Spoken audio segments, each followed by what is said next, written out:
Bengal have had an unfortunate history of violence. The state is gearing up for Panchayat polls with a single-phased voting scheduled on the 8th of July.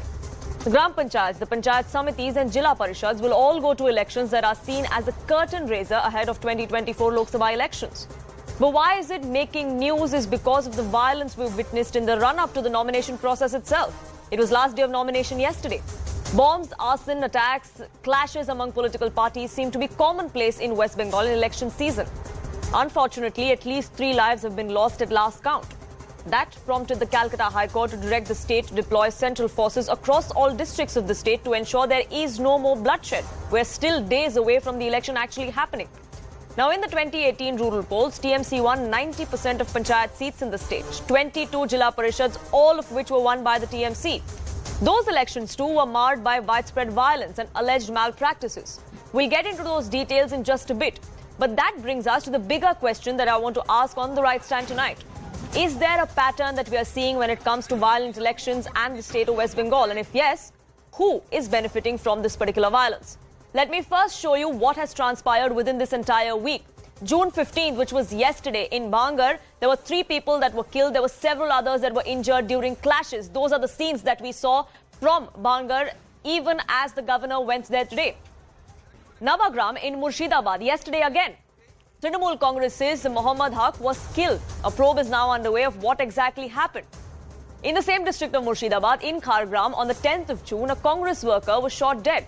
Reports suggested that he was allegedly shot dead by 2 TMC workers who have now been arrested, even though the TMC claims that they have nothing to do with the kind of violence that we are ensuing. Now, these are rural elections. There are conflicts that arise and violence that ensues. It's a pattern that many observers from West Bengal say. Let me show you some of the defining moments of what has transpired so far. Unfortunately, it all ended in violent clashes. Bangar, like I mentioned, today, there were 7 bags of crude bombs that were recovered. They were found just lying around and not very far away from a police station. That's what the most shocking bit is. In Birbhum today, there were 20 bombs that were recovered from a house. Why were they there? Were they belonging to someone? They were recovered by the police. We don't know. All of that is under investigation. Again, in Bangar today, we saw the governor visit violence-hit areas. Remember, those crude bombs were found just few hours before the governor was to visit that area because this was one of the worst hit areas as far as violence was concerned. There were many vehicles that were set ablaze by miscreants. On the 15th of June, which is yesterday, in Birbhum, the TMC backers pelted stones near the BDO office. They believed to be TMC backers. The TMC, of course, denies those claims. As far as North Dinajpur is concerned, again yesterday, 3 CPIM supporters were injured in clashes. How the clashes started, who provoked whom, all of that is up for discussion. All of that there is no clarity on. Again, on 14, Bangar, we saw 2 groups clash inside the BDO office. There was a nomination process that was underway. Inside the block development officer's office is where we saw these clashes break out.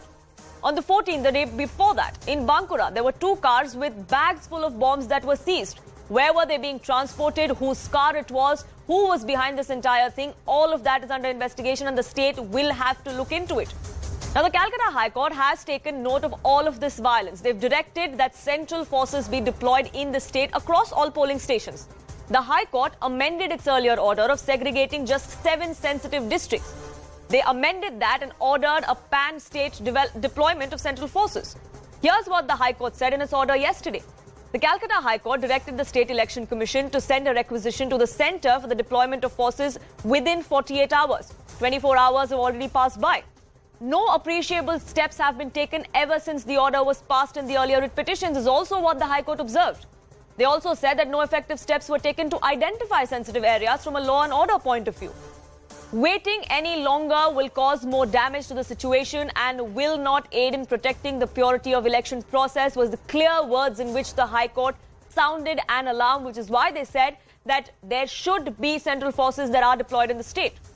Now, Bengal is no stranger to political violence. During the leftist regime, the situation was much worse, and that's what the TMC often cites. But what does the TMC's track record look like? Here's what happened in the last Panchayat elections. There were 14 people who lost their lives in poll-related violence in 2018. As per the State Election Commission, 20,076 of the 58,692 seats were uncontested. The TMC won Birbhum and Murshidabad uncontested. Bankura, South 24 Parganas also won uncontested by the TMC. What's interesting is all of these areas had witnessed violence back in 2018 when the elections happened. The TMC had won 34% of seats uncontested in the Gram Panchayat elections last time around.